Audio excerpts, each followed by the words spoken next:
Season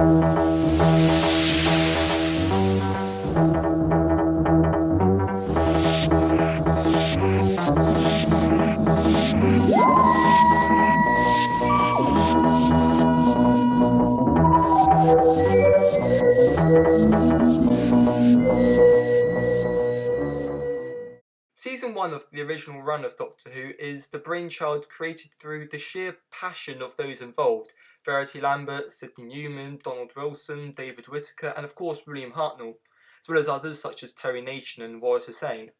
The show did of course originally start as "How can we fill the Saturday evening time slot?" But the key concepts of the show, a spaceship that's bigger on the inside than out, the character of the Doctor and other things all came into place naturally, though the outside being a police box was purely through budget issues. Considering that many of these parts of the show that we now take for granted were brand new to TV viewers back in 1963, the first episode, An Unearthly Child, must have been some truly gripping television. Two school teachers investigate a mysterious student to find that she lives in a police box in a scrapyard, which inside is a giant space and time machine, along with her mysterious grandfather, the Doctor. This is all stuff that, at the time, must have been amazing to watch, but unfortunately not many people saw it due to the Kennedy assassination being only the day before. And as a result, the BBC were only going to produce the first 13 episodes, so it's only through sheer determination that it was kept going. The original An Unearthly Child, however, was not so great. The acting was poor, with snuffed lines, the cameras got in each other's way, parts of the set wouldn't work, and this weird bit with Susan and the Rorschach. The character of the Doctor is also shown to be much more abrasive, clearly from Hartnell's previous work as an authoritarian figure, a typecast that he was trying to escape from. Of course, the remake of it was much better and launched the show into its 56-year history. Though what people often forget about An Unearthly Child is that there are 3 more episodes after that. After the initial brilliance of the first, we are then thrown into this, silly adventure with cavemen trying to make fire. I think that the first episode is much better than the other 3, and that people are just sort of tuning out of thinking about what they just saw, and forget that the first Doctor Who story is about cavemen and fire. Though the cavemen can be to show that the Doctor and Susan, vastly more intelligent and advanced than 2 1960s school teachers, in a world that's just come out of a pretty barbaric period, that Ian and Barbara are to the Doctor and Susan as the cavemen are to Ian and Barbara. There is of course this moment where the Doctor was going to kill an injured caveman with a rock because he was slowing them down, and Ian stops him. This is to say that they may be primitive, but they are still people. And the Doctor soon becomes the much more friendly character over the series as he becomes open to the human way of seeing things. We then go into the story which brought in the viewing figures that saved the show, the Dead Planet, aka the Mutants, aka the Daleks. Written by Terry Nation, it later became clear how much of this is just regular Nation writing tropes, but it would have been very original at the time. The production values are very good in this one for 1960s television, and the Daleks make a very creepy and threatening enemy in this story. Though they aren't as straight up evil in this one as they are later. In this, they are trying to rebuild their society, and they see wiping out the Thals as being a part of that, much like Germany in the 1920s and 30s. Oh look, that appears to be Doctor Who being political, and what's this? An anti-pacifist message? Wow, I guess Series 11 isn't the first time the show's been political.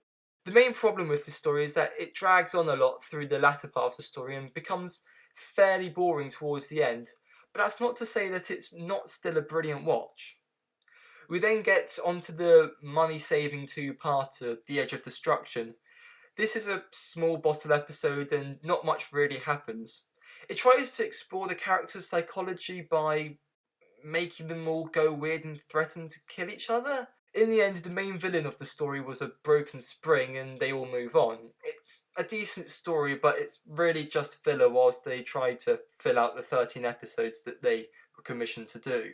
Marco Polo is one that I can't really say much about. I hear that it's a good story, but being 7 episodes long with no surviving footage at all just makes me think that I won't be able to properly enjoy it, and I look forward to seeing it if it's ever animated, or even discovered Iran.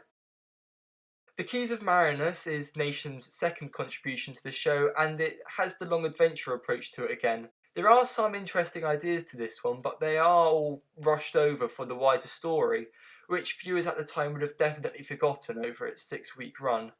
It's still enjoyable, and I'd have liked to have seen more of the Void, even if they did seem to forget what they are whilst writing the story itself. And you must commend it for being able to fit all of the different smaller stories into one, given it was produced for 60s television. The Aztecs is certainly a story which sets down the rules for time travel that the show still lives by. But you can't rewrite history, not one line! Mostly. Without it, we wouldn't have the waters of Mars over 40 years later, and I must congratulate it for that. The story itself, however, isn't really all that interesting, with the Doctor accidentally getting married and other shenanigans. But the whole Barbara trying to change history by convincing the Aztecs that she's a god is quite great and makes for an interesting watch. Interesting. I seem to have contradicted myself. I should probably have rewatched these before making this. The Censorites is a story that I quite like at parts, but not at others, and I can see why others don't really care much for this story. The first episode is quite good, and I like the ending, but it's episodes 2 through 5 which aren't all that inspiring. The DVD is worth getting for the Looking for Lenny documentary, though.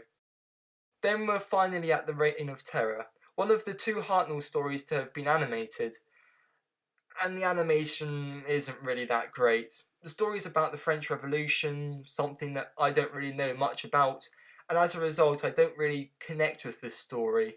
The sets and costumes are really great, but not quite as much as they are in Marco Polo.